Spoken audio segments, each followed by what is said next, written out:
guys, something a little bit different today. I'll be talking about Rick Riordan's new book, The Sword of Summer, or you may have heard Magnus Chase, which is the name of the series that it begins. But this isn't really a review. This book is wildly popular among the young adult crowd, and I know lots of YouTubers have reviewed it already. So I'm going to talk about something a little different, which is why adults should be paying attention to this book. It's technically a middle grade novel, but like I said, it's very popular among young adults. Part of the reason for that is because Riordan began years ago with the Percy Jackson and the Olympians series, which you've probably heard of, and I think his audience grew with him and have continued to read his books, even though most of them are young adults, like me. So here's the concept behind what Riordan's doing. He basically writes books with modern day kids who are drawn into the world of mythology. So Percy Jackson and the Olympians starts with the Greek myths. He did another series with Egyptian myths. He did a series with Roman myths, a series combining the Greek and Roman myths. And this new one, Magnus Chase, is with the Norse myths, or the gods of Asgard. And he started this writing for his son, really. His son is dyslexic, I believe maybe has ADHD as well, and he wanted to write a series with a main character who had some learning disabilities and to make his son feel less alone. So Percy Jackson has ADHD and I believe is dyslexic as well. And Riordan has done a great job with continuing that theme. So one of the really neat things about all of his series is that they include a very diverse cast of characters. In Magnus Chase, one of the main characters is an Islamic girl. And so you have on one hand this very, blonde-haired, blue-eyed Norse boy, and he's working hand in hand with an Islamic girl who, has an arranged marriage. And that kind of diversity makes it great for kids who need exposure to a global world community. And one of the other cool things about Riordan is that his books are funny. Like, I went back and read, for several years I wasn't reading his books, and then in college I went back and read one of them, and I thought, oh, maybe I just liked it because I was young. And I went back and read it again, and I was just cracking up. And so now I've read probably 12 of his books, and I still find his writing style and his sense of humor incredibly funny. But in addition to that, it's a great learning opportunity. I do not know of any better way to learn mythology than reading his books, whether that's for a middle grade kid or a young adult or an adult.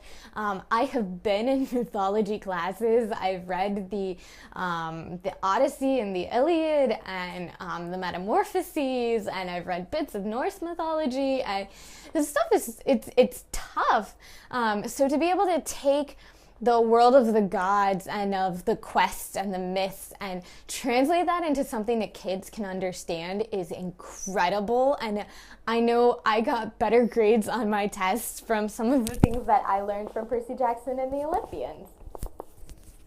Two final reasons I think adults should be paying attention to this series. One, it's a great way to interact with your kids. The series covers a broad range of kids' ages. The main character is 16, so obviously it can interest young adults, teenagers, and it's intended for middle graders, so anywhere from 10 to 12. And gender-wise, it can be a variety. Riordan's main characters in all of his series, his title characters, are boys. And he's talked about that. It's because he's male, he feels more comfortable writing that.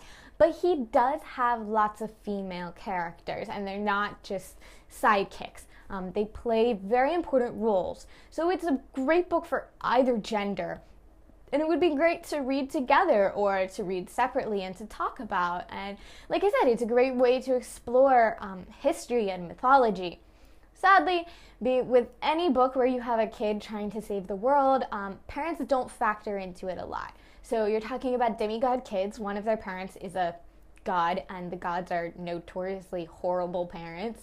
And the other parent is often dead or just not involved in the story because you can't have a kid saving the world when they have parents there to protect them. That's just how it goes. But in other ways, the kids can be really good role models, and they're also very real. They feel natural.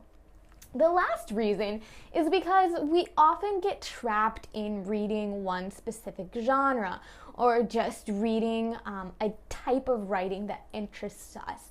And broadening out, trying a new genre, trying a new style, even if that's one for kids, can be a really good experience. You never know how much you're going to enjoy it or how much you might learn, and it can lead to more creative thinking. So for me, I write as a job, and being able to think out of the box is really important. But it's important for most jobs. And reading a new genre, even if that's a kid's genre, can broaden your mindset. And it's not, it's an easy read. It's a long read. It'll be substantial. It's like 500 pages. So it's not like it's not like sitting down and reading a picture book. It's a substantial read. You'll learn something, and hopefully you'll have a lot of fun. So let me know in the comments if you have read Magnus Chase or any of other books by Rick Riordan. I would love to hear what you thought. And if you have other suggestions, particularly for kids' books or mythology, I love mythology and fairy tales and fantasy. So if you have suggestions, I would love to see those in the comments, and tell me what you're reading.